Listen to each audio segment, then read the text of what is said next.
Hello friends, welcome to our YouTube channel Aasan Raah for you. जय माता दी दोस्तों, आप सभी को चैत्र नवरात्रि 2025 की हार्दिक शुभकामनाएं। दोस्तों, आज हम बात करेंगे नवरात्रि व्रत का पारण और कलश विसर्जन कब किया जाएगा, इसका शुभ मुहूर्त क्या रहेगा और साथ ही जानेंगे कलश के नारियल और सामग्री का क्या करना चाहिए। इसलिए वीडियो के साथ अंत तक बने रहें। दोस्तों, नवरात्रि का पर्व अब समापन की ओर है। नवरात्रि के 9 दिनों में देवी दुर्गा के 9 अलग अलग रूपों की पूजा और व्रत उपवास के बाद अब बारी आती है हवन, कन्या पूजन और नवरात्रि व्रत के पारण की। दोस्तों, कुछ लोग 9 दिनों तक फलाहार व्रत करते हैं तो वहीं कुछ एक समय भोजन ग्रहण कर व्रत करते हैं। दोस्तों, कुछ अष्टमी को व्रत का पारण करते हैं तो वहीं कुछ नवमी को। मान्यताओं के अनुसार नवरात्रि के दौरान 9 दिन पूजा के बाद दशमी पर कलश विसर्जन किया जाता है। तो आइए जानते हैं नवरात्रि व्रत का पारण और कलश विसर्जन कब किया जाएगा और मुहूर्त क्या रहेगा।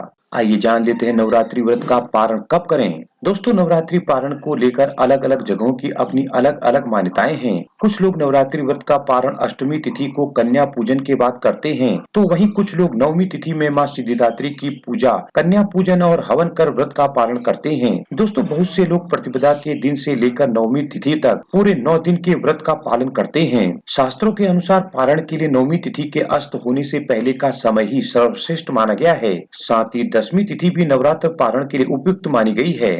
अब जान लेते हैं कलश विसर्जन और चौकी को कब हटाना चाहिए। दोस्तों, शास्त्रों के अनुसार नवरात्रि पूरे 9 दिनों की होती है। 9 दिनों तक शक्ति की उपासना की जाती है, इसलिए 9 दिनों के लिए माता को घर में स्थापित करें और 10वें दिन विसर्जन करें। दोस्तों, माता की चौकी और कलश का विसर्जन दशमी तिथि में ही करना चाहिए। ध्यान रखें कि कलश विसर्जन हमेशा शुभ मुहूर्त देखकर ही करें। दोस्तों, अगर आपने मिट्टी का कलश लिया है तो उसे बहते हुए जल में प्रवाहित करना चाहिए, अन्यथा धातु के कलश के जल को पेड़ पौधों में डालना चाहिए। अब जान लेते हैं कलश विसर्जन विधि के बारे में। दोस्तों, शास्त्रों में कहा गया है कि जिस तरह कलश की स्थापना के नियम हैं, उसी तरह कलश विसर्जन भी नियमानुसार ही करना चाहिए। कलश विसर्जन से पहले देवी माँ की पूजा कर ओम श्रीम श्रीम क्लीम हुम मंत्र का जाप करते हुए कलश विसर्जन की विधि प्रारंभ करें। दोस्तों, नवरात्रि के दौरान हुई भूल के लिए क्षमा प्रार्थना करें और ऊपर दिए हुए मंत्र का जाप करते हुए कलश को सम्मान पूर्वक उठाएं और कलश का जल पहले अपने ऊपर छिड़कें और फिर घर के सभी सदस्यों पर छिड़कें।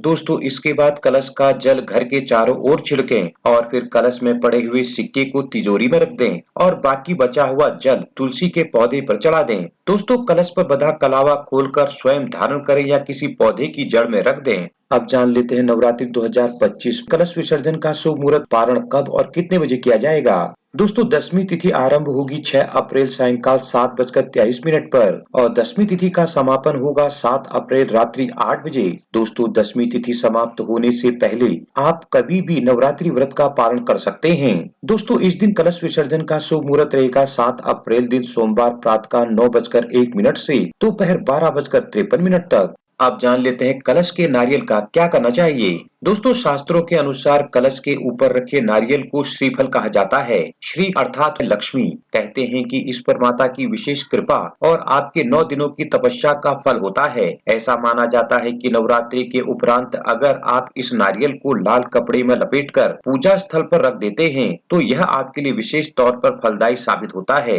दोस्तों, इसके अलावा नवरात्रि के बाद इस नारियल को पानी में विसर्जित भी किया जा सकता है, लेकिन कहते हैं कि अगर इसे आप प्रसाद के रूप में खुद ग्रहण कर इसका प्रसाद बांटते हैं तो आपको इसके चमत्कारिक लाभ मिलते हैं। जय माता दी। दोस्तों, आपको ये वीडियो और जानकारी कैसी लगी हमें कमेंट करके जरूर बताएं। वीडियो को ज्यादा से ज्यादा लाइक शेयर करें और इसी तरह की वीडियो के लिए हमारे चैनल को अभी सब्सक्राइब कर बेल आइकन को भी प्रेस करें ताकि आगे आने वाली वीडियोज की नोटिफिकेशन आपको सबसे पहले मिल सके।